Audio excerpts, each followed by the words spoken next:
The broadcast is now starting. All attendees are in listen-only mode.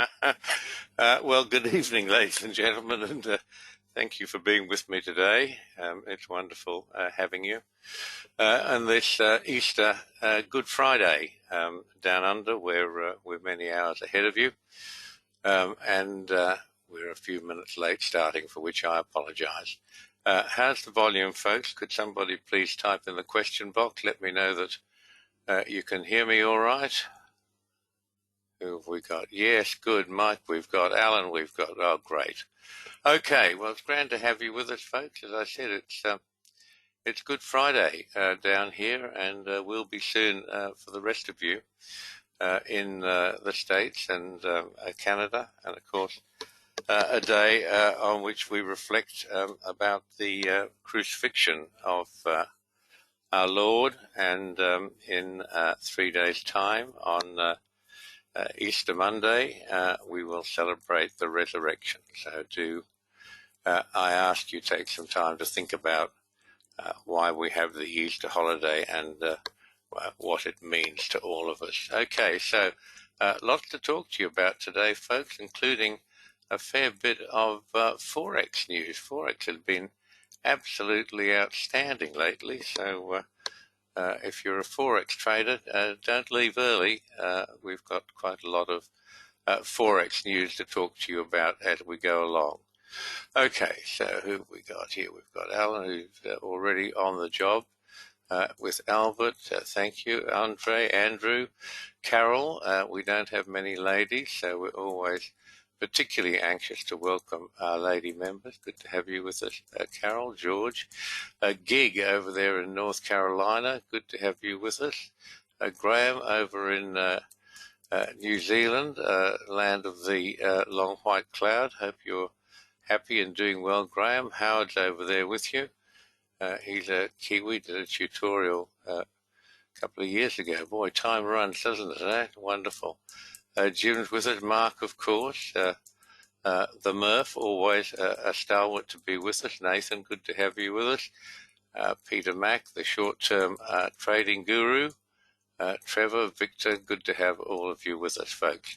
All right, so let's have a look at what we've got on the agenda today. This is really a story about morality, and that's always worthwhile to reflect on, but let's get started, folks. We've got quite a lot of material to get through today. So, as you know, markets are rational, orderly, sometimes predictable, and the Daniel Code is a set of proprietary ratios that control time and price in all markets.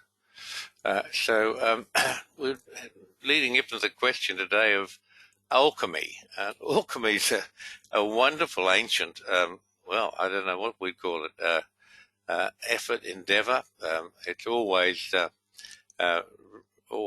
sort of referred to basically as endeavors to turn lead into gold, a very common material into a very precious material. And over the years, historically, many people, even Sir Isaac Newton, who I talk about to you occasionally, he was an alchemist. He was a great believer in alchemy. And of course it has other requirements as well, other aspirations, I should say. So that's alchemy, which is really a form of magic, but does it work? Well, that's always been the challenge. And we're comparing that today with financial engineering, which in some cases also looks like magic. And good financial engineering is quite wonderful. We're involved in that every day with the Daniel Code. But bad financial engineering, excuse me, has some dire consequences. So let's, a lot of people coming in late today. Great to have you all with us, folks. Let me see. Yes, good. Jim's with us, Graham. Lots of guys coming in a little bit late today. Understood. Most people got fairly busy schedules. Okay. Let's look at a short history of financial engineering, because it's been a critical part of markets for a very long time.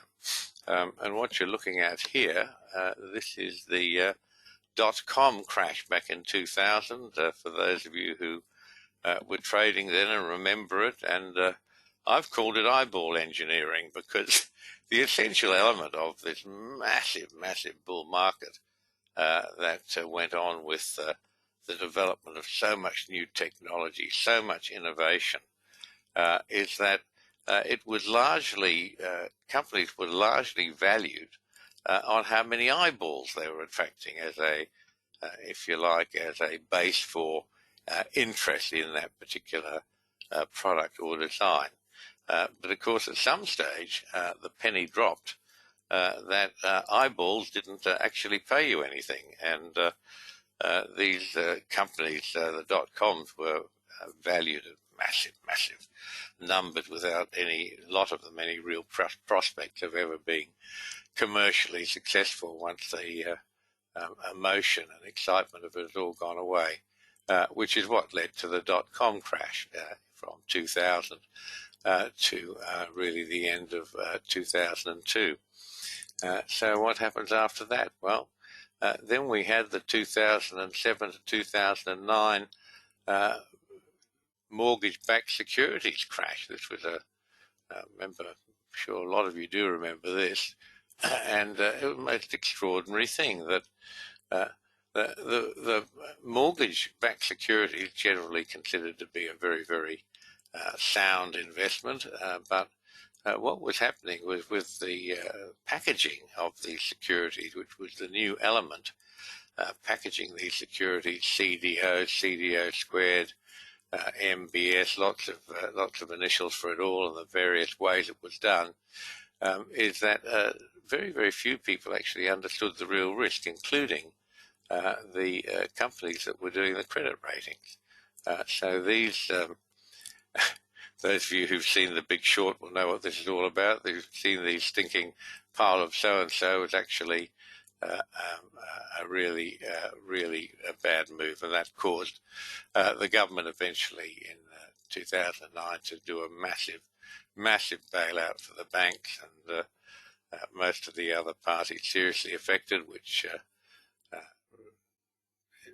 another one of the great injustices of life, where when we say we privatize the profits and dump the rest on the public, was really a terrible, terrible thing that had to be done. Did it have to be done? Well, there are lots of views on that, aren't there?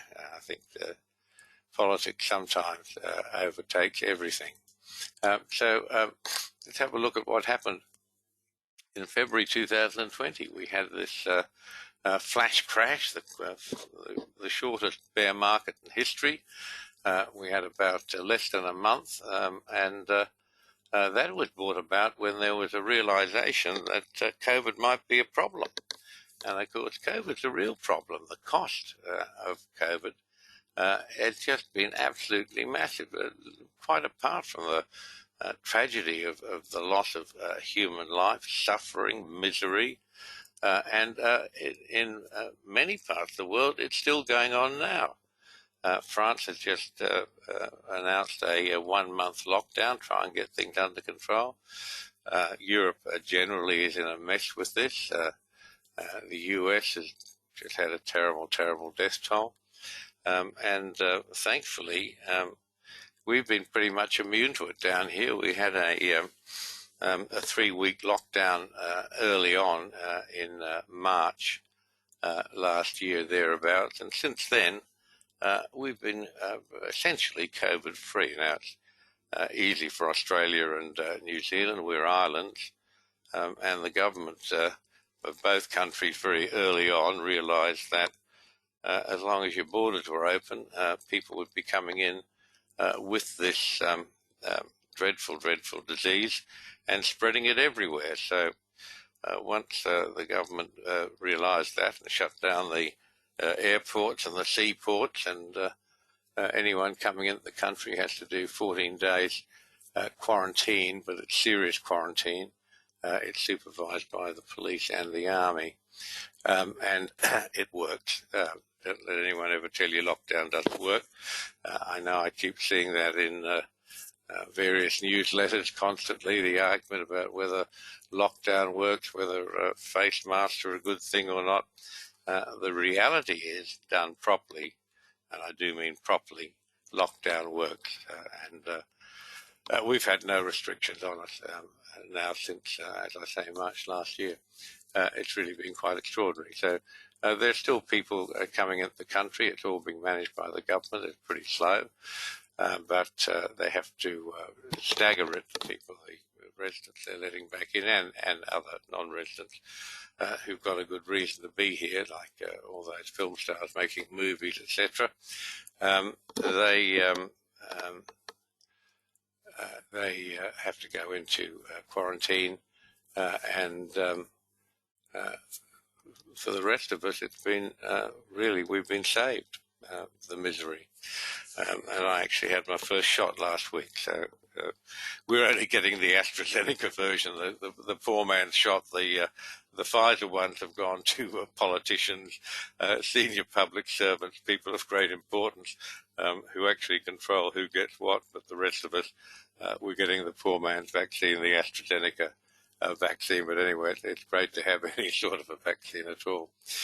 So this was, you'd have thought, pretty sensible reaction that COVID might be a problem. Boy, been a problem, all right. But however, here is a bit of wonderful, if you're a bull, masterful financial engineering, courtesy of the U.S. Treasury and its plunge protection team.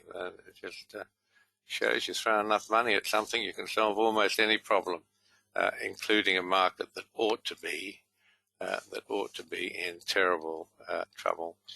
What's Gig saying? You have a government that wants to help, not worry about something or other.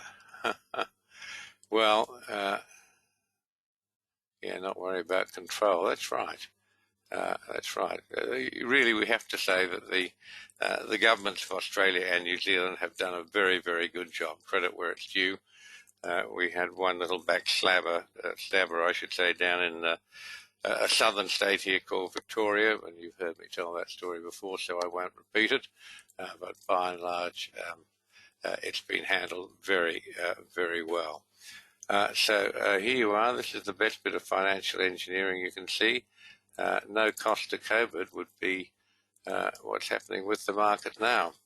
Anyway, let's move on to a story I want to tell you today about this gentleman whose name is Lex Greensill, and he's essentially started life off as a farmer's son in a charming North Queensland city called Bundaberg, which is a very, very big cane growing area. His family were sugarcane farmers, and of course Bundaberg is the rum capital of Australia. They make masses of rum there, very, very good rum too.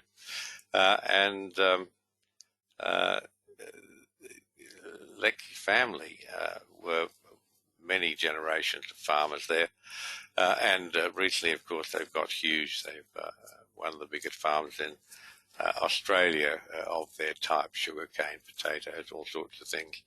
But anyway, this story is that young Lex went off to Britain, and he rose up the ladder through. He's apparently a very, very good salesman. He got very friendly with some really key government people, including the Prime Minister of Great Britain at the time, and his cabinet secretary, the most powerful bureaucrat in the world. Jeremy was his name. We'll hear more of him as we go along. And it's a hell of a story. And if you have a moment, Google it. I've got pages and pages of stuff here, but I'm not going to bore you with it. But they may have seen the drop bear ad. I'm not going to bore you with it, but Google Greensill Bank. It's a real full-blown scandal, particularly in the UK, and it hasn't sort of made the American pages They had a very small operation in the US, but it's been a big deal in Britain and around the world. So what happened is Jeremy and Lex, I should say, went on to work for a couple of merchant banks. He worked for Morgan Stanley, and thereafter he worked for Citibank, and he learned all about supply chain financing, which is really a polite way of talking about what we used to always know as factoring. And factoring was a very basic financial exercise where you inserted a financial intermediary between the customer and the supplier, and it meant that by putting in that intermediary, the customer selling his goods, waiting on credit, etc., could get paid more quickly because you inserted a financial institution there who would tally up the invoices, pay what was owed to the supplier, less a fee for interest, the bank's work, etc., and it meant that the supplier got his money much more quickly than otherwise would. And so that's factoring. It's a very old form of banking. It's been around for generations. Lex, of course, took this to a whole new level, and it's always referred to as supply chain financing, which sounds much better, doesn't it? And it's still factoring. And he had the insight to insert himself not only to give quick payment on accounts receivable by suppliers, but inserting himself between manufacturers and suppliers as well. And the short version is Lex, when he was at Morgan Stanley, got friendly with a chap called, see if we can bring you up to date on this. Well, here we are. This is Lex on the family farm down at Bundaberg, and that's real, and no doubt an important part of his backstory.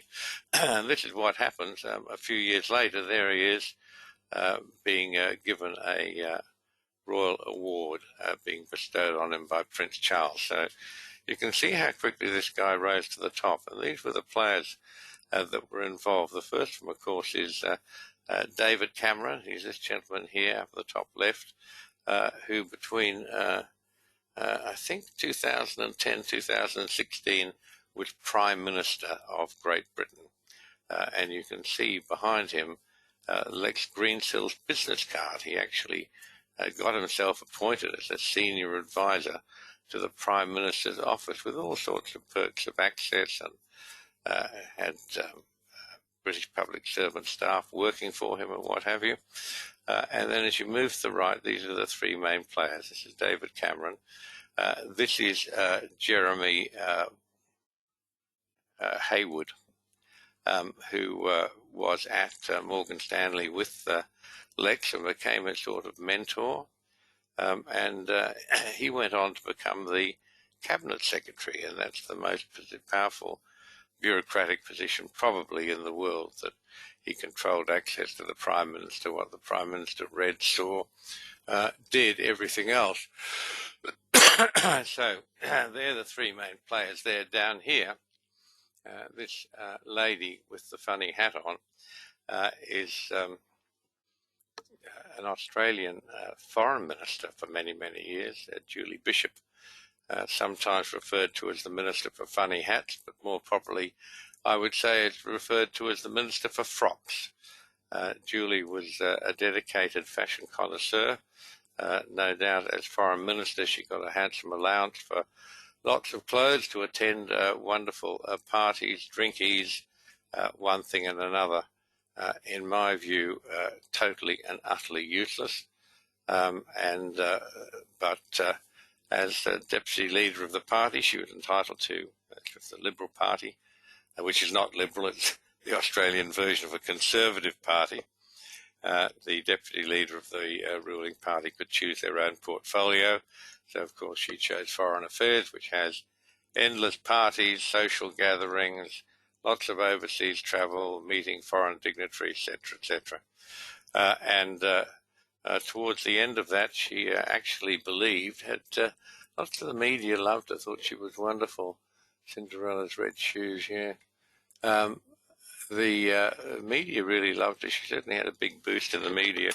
But she drank the Kool-Aid, and she believed in that hype, and she stood for to become leader of the government when the government finally got enough sense about itself to get rid of that dreaded Malcolm Turnbull, and she got the grand total of 11 votes. So they were happy to have her there as the deputy, as a figurehead, but the political party didn't believe that she was a person of consequence or worthy of being the Prime Minister of Australia. So the chap sitting next to this photo at the bottom, this is Mr. Gupta, who's a Indian, what's the right word for him? Well, he's a huge owner of steel businesses in Australia and England, and he's an entrepreneur extraordinaire. He's managed to survive buying these pretty much beaten up companies in the steel business.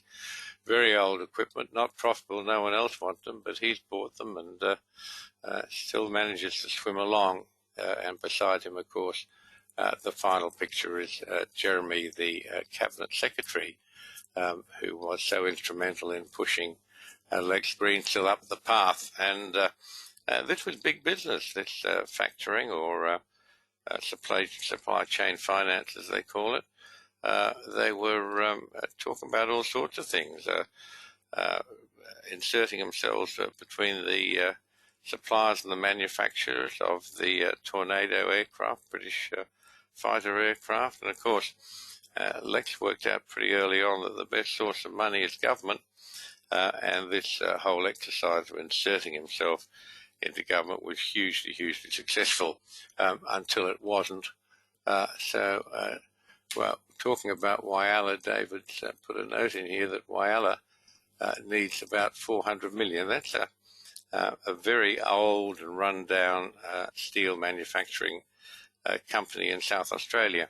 And equally interesting, the local member said if the steelworks at Whyalla are forced to close down and they turn off the furnaces, they'll never reopen again. The equipment is just so old, and you wonder why it's still going. Well, there's a simple reason for that. Steel is a huge employer of labour. It's also woven into the fabric of the countries. In Britain, for example, the steel industry has been nationalised, denationalised, renationalised. This issue of keeping the employment going. Yes, Gupta owns the Whyalla setup, David, Whyalla Steelworks, and of course bought it with financing from Greensill Bank. And of course, the interesting thing is that Greensill were a little bit too ambitious, and in some ways they were naughty boys, because not only were they factoring the accounts receivable for Mr. Gupta, but they decided they could factor not only his steel production, but future steel production. So they were factoring accounts for steel when the iron ore and the coal were still in the ground. In other words, they were lending him money against his future production for the next 3 years, which I would have thought was pretty iffy by anyone's standards. But of course, being a good merchant banker, Lex set this thing up so there was a way to clip the ticket at every turn. And of course, one of the interesting strategies they had is that they were packaging these loans that Greensill were making with other people's money, of course, and they were selling them in the same way as mortgage-backed securities were sold back, still are sold, but they put in the refinement of having the credit risk insured, and it was insured eventually by a company called Tokyo Marine, who we'll come to in a moment. Excuse me. So let's move on. Here's a bit of the story about it, telling you that for Greenstill's rise, his friendship with Jeremy Hayward, who went on from being an investment banker to being an advisor to Gordon Brown, and then became the cabinet secretary under David Cameron, the most powerful bureaucrat in the world. So Greensill was apparently a very successful salesman, as a lot of these guys could be, but it was Hayward who put the stamp on him and made this incredible growth up through the British, not just the public service, but the British industry. And one of the first ones they got off the ground with the British government was pharmacies. Greensill could argue the government was helping thousands of small, often family-owned businesses which supplied prescription drugs, but then they had to wait for reimbursement by the NHS. That's the National Health Service in Britain. It's another huge financial problem, but much loved. They actually got this off the ground with some people, interesting comments from some very senior bureaucrats. One recalls, I remember Lex arguing, why don't you support this? I said, I need you to tell me who's making the money. And the civil servant added, if you can't understand something and it won't be explained to you, there's something wrong with it.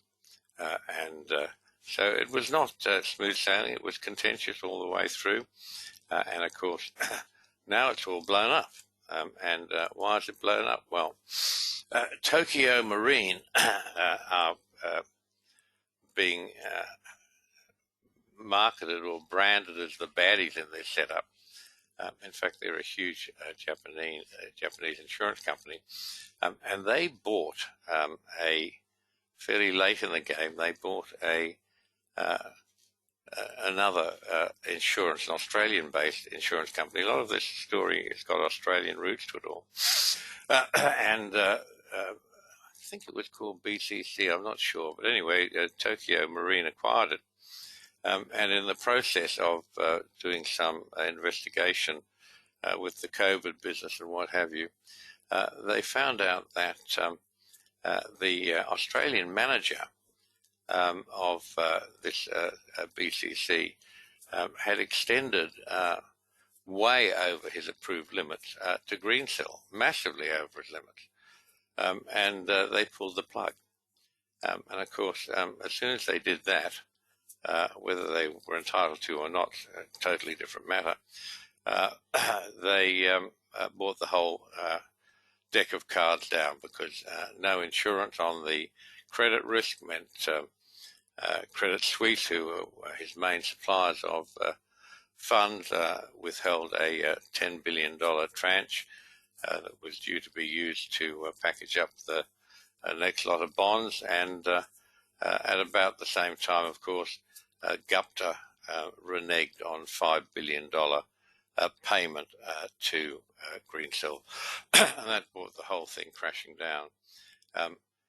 But it had some interesting players along the way. SoftBank, who seemed to feature in a lot of these stories, ploughed in $1.5 billion, as I recall. You can see how Greensill dressed this thing up with people of immense power and connections in politics. So, you know, he had, when it all hit the fan, he had David Cameron pushing the British Treasury, the Chancellery of the Exchequer, pushing him to extend funds to the Greensill Bank. You had Julie Bishop doing the same thing in Australia, asking for work and for financial support for Greensill. And, you know, I mean, it got my attention because it's really, really sickening. These people, career politicians, the vast majority of them have never had a paying job in their life. They've been, on the public teat all their lives. And it's never enough. When they've had their career of it and lost power, lost government. I mean, Cameron lost government over Brexit. I had great hope for the bloke, but didn't realise he was a real Brexiteer, pro-Europe man, and he had somewhere along the line promised the country that if he was re-elected, there would be a decision, public decision, a referendum, in fact, on whether Britain wanted to stay in the European Union or not. And of course, the betting money was that, of course, they did, and Cameron really got that wrong because Boris Johnson, who was Cameron's senior at Eton, and a fair bit of love-hate relationship there, mainly hate, he took to leading the Leave movement. Let's leave the EU, and of course that was hugely successful. And Cameron resigned when the vote came in. He found it hard to believe that Britain had voted to leave Europe. He thought it was a wonderful institution. And having judged so badly, he had to resign. So why would he go and get a job with Greensill? Well, there are all sorts of reasons for it, aren't there? He was a relatively young man. He'd been in a position of great influence and power. His wife had her own business, and she was off doing whatever she did there with fashion things, as they say. And he was ambitious. He obviously associated with some really seriously wealthy people. He was making millions after he left Parliament from speeches and what have you, but it wasn't enough. And Greensill offered him a large package of options that would have made him some serious money. Now, in case you think this is sort of a bit of a nothing business, they were estimating that the IPO would be $7 billion thereabouts. This was a seriously big business. And it was all built on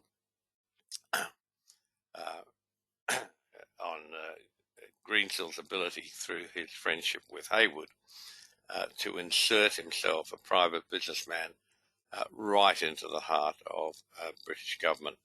And it's certainly a big scandal in that part of the world. So he was elected. Big problem. First of all, he was overexposed to Gupta. He took on massive bridges from Gupta, including, as I've said, factoring in presumed debts, which were presumed invoices, which were totally fictitious, for the steel production that they estimated they'd be making for the next 3 years. But no steel, which wasn't made. So you're leaning against a future promise of pretty dubious ability. So that's what's happened with Mr. Greensill. But it's a story on the morality. It's a morality story of power, of corruption, of the general. I mean, there's something about politicians, isn't there? They've got to be narcissistic. You've got to be a narcissist to think that people are going to love you so much they're going to vote for you to those levels of power. It's always amazed me. But this is really shines a light, if you like, on the underbelly of politics and seriously big business. Okay, so let's move on. So some financial engineering, that didn't work too well, did it? But some financial engineering is very good, and some of it, not a lot, but some of it works perfectly. And we're involved in that because, as you can see from this chart, this is gold in 2020. This is August, I think, 2020.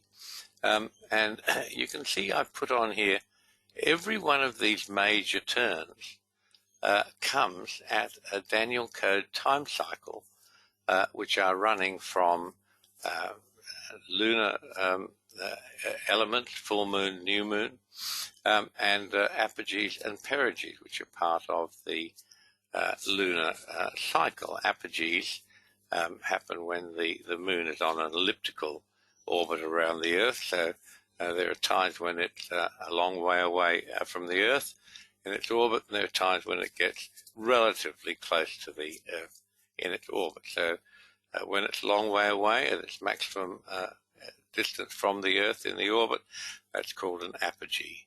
When it's as close to the Earth as it's ever going to get in its orbit, that's called a perigee. And at these points, there's a slight change of magnetic balance.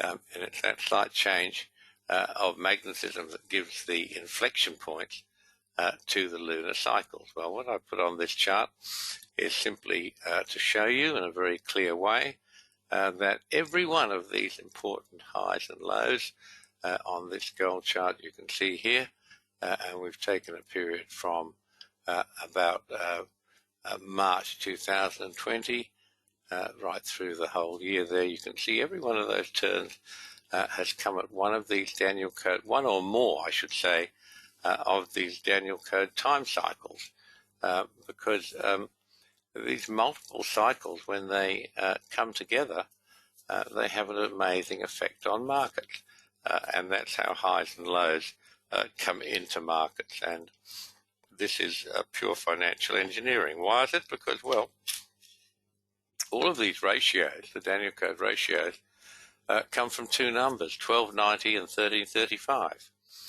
which come from the scribe who was told about them and wrote them down 2,600 years ago, or thereabouts.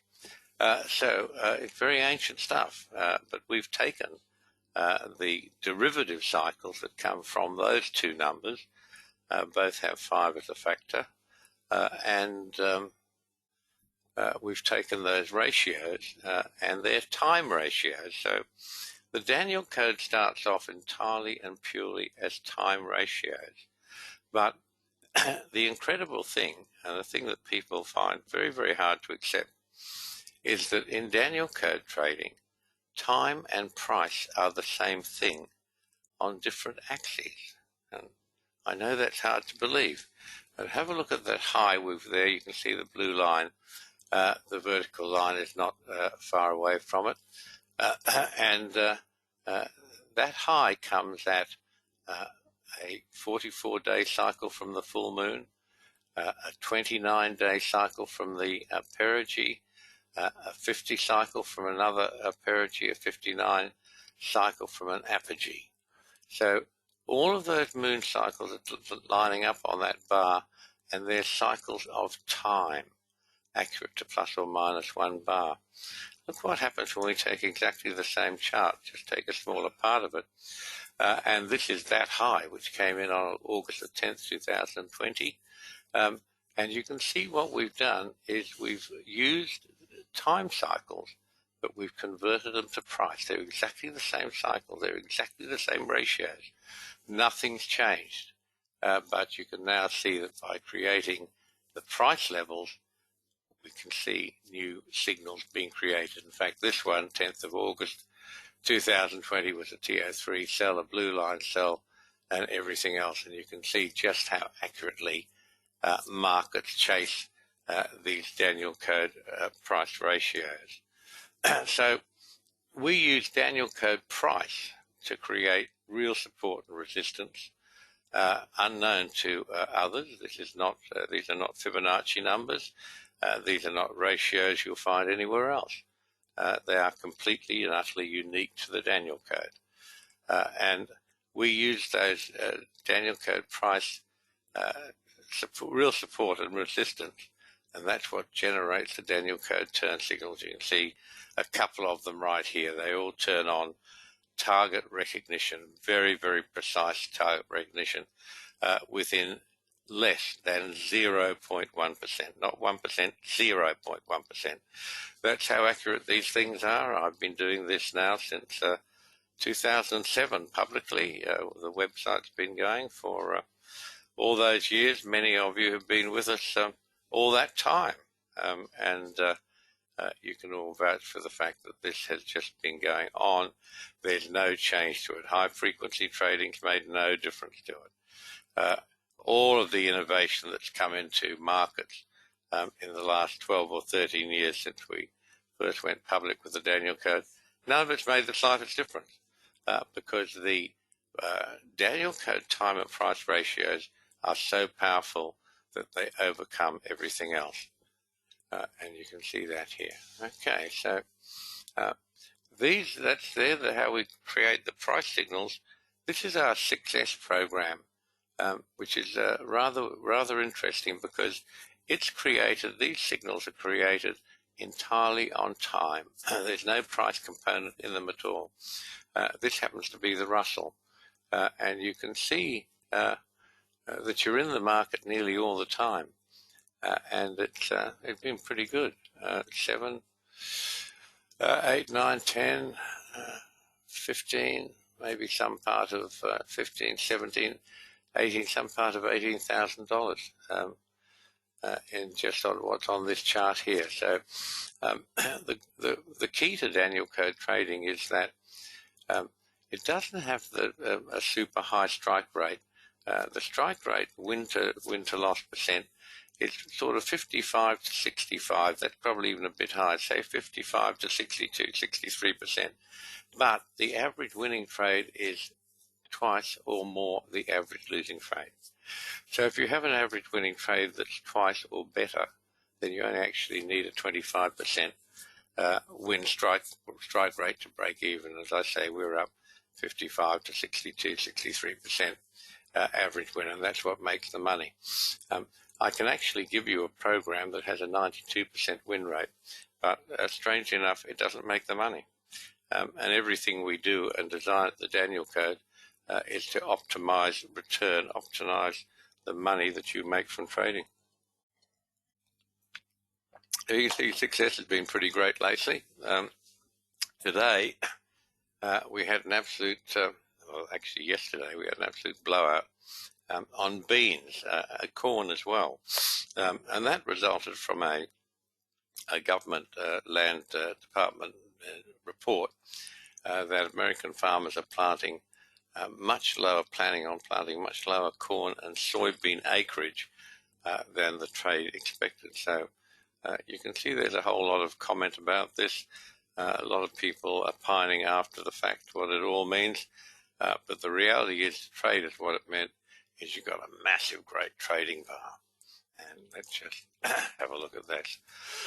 And the question is, who has to wait on a grains report? The Daniel Code knew this on Tuesday. Well, when I say knew it, have a look at this members chart here. You had a TO3 sell signal earlier last week. That gave us a nice rundown to $2,500, the trade there for one contract. And right at that low, we had target recognition very, very precisely. I can actually tell you how precisely if I just open my other computer here. Here we are. The that low was 1364 carat 2. That little arrowhead is called a carat. 1364 carat 2, and the red line was at 1363 carat 2, and the low was 1364 carat 2. So 2.8 ticks. That was all the difference was there. So that gave us a nice, seriously big trade in soybeans, and you can see some of the rest of the trading there as well. But I'm going to show you how that all occurred. That at the low of beans, which came on Tuesday, March the 30th, in our success signals, we were short there. We made 2,100 odd down to Tuesday's close, and we put into the comment, the orders for the next day, valid to exit. VTE stands for valid to exit. And that's a signal that we sometimes give when the circumstances are right. And it's a chart pattern that the Daniel Code identifies. And you don't have to exit there, but those of you who've been following success for a while will recall we don't do it very often. When we do, it's pretty deadly, isn't it? And it makes a ton of difference whether you got out at the close of that bar or waited for the buy signal to bite, which was a whole lot higher. So we had valid to exit at the bottom of that. Those of you who've done a Daniel Code tutorial will also know that the high of that bar, this is the super bar here that we got on Wednesday. Those of you who have done a Daniel Code tutorial will know, I've gone one too far for you, that at this high of this close as well, that was also had a valid to exit signal on it. Look at the difference, because if you didn't know that, look where you are today. You've given back all that lovely lolly, almost $2,000 for one contract. It's disappeared off into the ether. So knowing how to trade, learning your Daniel Code trading has real material benefits for you. Okay, let's move on. This is success on the Russell 2000. Interesting, the Russell's been a much better market than the S&P. It signals this little time of confusion that the market's been having have been much, much better. So you can see here, 2,400, say 3,000, 7, 8, 12. There's about some part of $15,000 in there. And not long either. So success has been doing extremely well. There you are with it. Here's sugar. A lot of people like to trade sugar because it's got a very small margin. Used to have a $500 margin when I first started covering sugar for you. It's now up to $1,100, but you can see just in the last 2 weeks, you've got on the two success trades here, you've got $1,100. And the counter trend trade there, I think we were stopped out near break even. But any time you can get 100% on margin, you're having a good day. So success covers a big range of markets, some big markets, S&P, gold, crude oil, and some smaller markets, some of the grains, wheat, and sugar. Smaller market and T-bonds. So there's something there for everybody. Do take a look at it if you haven't already. It's been dynamite. Here's coffee, success on coffee. Same sort of numbers. You can see 2,000 there. 2, 3, 4, 5. Yeah, some part of about $4,500, $5,000 in coffee. Pretty great, really. But here's an interesting thing. We don't talk enough about Forex. Forex has just been absolutely fabulous this year. Those of you who are lapsed Forex traders, go back to it. It's been the Daniel Code signals on Forex have been stunning. And I wanted to talk to you particularly about failure point, giving you a new entry. Every Daniel Code signal has an entry point and a stop loss point. There are no orders without a stop loss. But where the initial stop loss goes is also the failure point. And if the market comes back, if it elects the DC signal and it then comes back to that point, that's the failure point. I talked to you about this 2 weeks ago at our last webinar, but I want to make sure you got it because it makes a huge difference to your trading. So here we had a TO3 plus sell, which would have been exit on close, it's trade against the apparent trend. Exit rule, if you're against the apparent trend, is exit on first profitable close. And you can see that that market started to creep back up, and 3 days later it goes through the failure point, which was the initial original stop loss on the sell signal. And at that failure point, that's a buy signal. Okay, it works both ways, buys and sells. But that failure point there opened up that buy which this is Canadian dollar, Japanese yen. A terrific weakness in the Japanese yen has triggered these big moves in a whole lot of markets. But that was $2,100 move. Simply by knowing where that failure point was and charting it. You've got to put these on your chart when these orders are created. If they're elected, it automatically creates a failure point. If the market goes there, you should be in the market the other way. So then we had a TO3 sell signal right at the high. It ran down $572 odd, and we had a TO3 plus buy right at the low.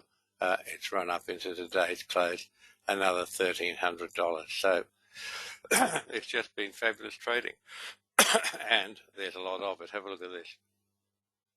This is British pound, Japanese yen. Same thing, exactly the same thing. TO3 sell creates the failure point. The TO3 sell got stopped out. Discretionary trailing stop. Not a lot of money because the market went down. Discretionary trailing stop will be locked down near the low and not come back. But it sets up the failure point. Look what this failure point did. $3,300 straight up. Happened again. Another sell signal at TO3 sell was elected and created the failure point. Another off it went up there. Another 100, 1,000, 1,800. I can't actually even see it. The way Trade Navigator puts that thing on just where you don't want it, the numbers. 1,805 the second leg was. Up into a TO3 plus sell signal. Same money, 1,800 going down, TO3 buy at the low, 3,210 into today's close. So some part of $10,200 in that bit of trading, if you knew, excuse me, how to trade the Daniel code properly. So I do urge you, there's more in this thing than is apparent, and a great many of you are not getting all of the benefit out of it. So do learn to trade. It's a wonderful, wonderful business. Have a look at this. These are the TO3 and TO3 plus signals. These are our most basic signals. We've been doing these for years and years and years. In fact, we started off with the TO3 signals. The very first thing we did, look at this. TO3 plus buy, $7,000 going straight up. A sell, wandered sideways, got stopped out on the little outside bar, did nothing for a few days. There's the next TO3 plus buy signal, $1,500 straight up. Look where that market closed yesterday. Right on the blue line, 110,739. This is dollar yen, 110. Here we are, 110,739. That's the Daniel code blue line. The close is 110,735. 4 ticks difference in that massive market move up into the blue line. Just extraordinary, isn't it? So that's target recognition. That's what sets up the sell signal. It's we're not there because we're not trading Friday. Markets are closed, and we won't have new signals for Monday. But keep in mind, these markets are trying very, very hard to give us a couple of days down at least. Move on, same thing with Forex. This is the British pound, Japanese yen. Have a look at it. TO3 plus buy, elected, left-hand side of your chart, creates a failure point. If that failure point's taken out within 3 days, you should be long, and you were. $1,800 straight up. A couple of sideways, one down, 2-bar counter trend. Back up again into the TO3 plus sell signal right at the high bar. $1,800 going down. We get down at the bottom. You get a straight out TO3 buy. $3,200 going right back up. Look what this market did today. This is British pound, Japanese yen. And here it is. So the close today, 153.005. Have a look at where the blue line is, 153.023. So about 17 ticks variance out of thousands of ticks potentially. That's target recognition. Interestingly enough, we've had a bit of target recognition on the way up for this market already. It's very, very exciting. Let's move on, folks. This is, I think, one of the final things about trading I want to tell you. We had a buy signal, had a TO3 buy signal in silver, and it wasn't elected. So just reminding you about correlations, very important. I'll find this chart right here. Here it is. So this was on Tuesday this week. The silver market, it closed. You can see where that closes. I've said this is target recognition. That close was at 2414 against 2411. So very, very tight 3-point difference variable. That gave you target recognition. That set up a TO3 buy signal for the next day. It was not elected in silver. It was elected the day after. So I say sometimes these markets, these orders for the Daniel code come early. It's worth carrying them forward an extra day and being aware of them. However, the trade was elected in gold. And as I've told you, but I wanted to remind you, gold and silver and the Huey, which is in fact an index. No futures. You can't trade futures in the Huey. You can trade options if you are silly enough to want to do so. But they are so highly correlated, gold, silver, and the Huey, that a signal in any one can be executed in any other, provided it's elected.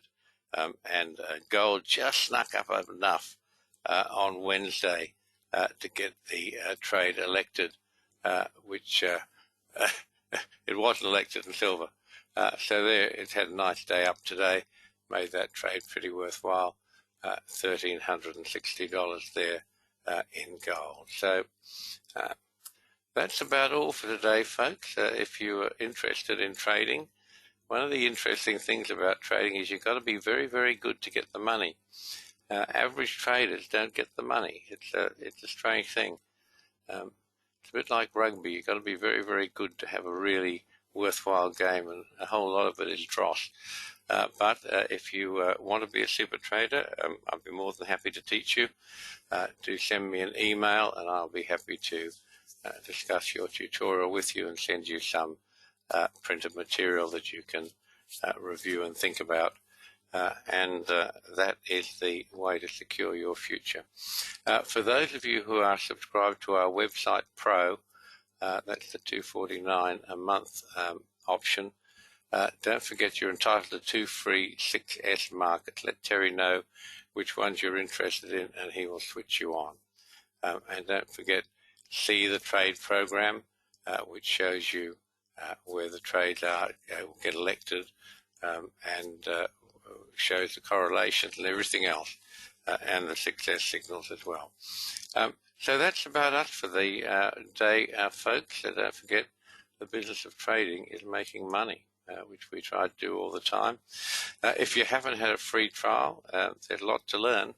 Please go ahead, have your free trial. If you've registered previously, the website will probably remember your email and won't want to give you another free trial.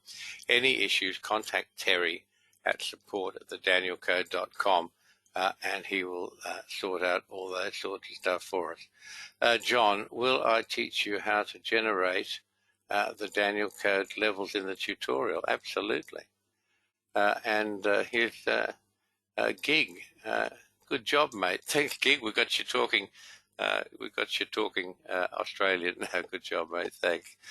Great. Yes, John, of course, we'll teach you how to create everything that you need to know about trading. Okay, so this is our disclosure statement, or disclaimer, I should say. I do urge you to read it.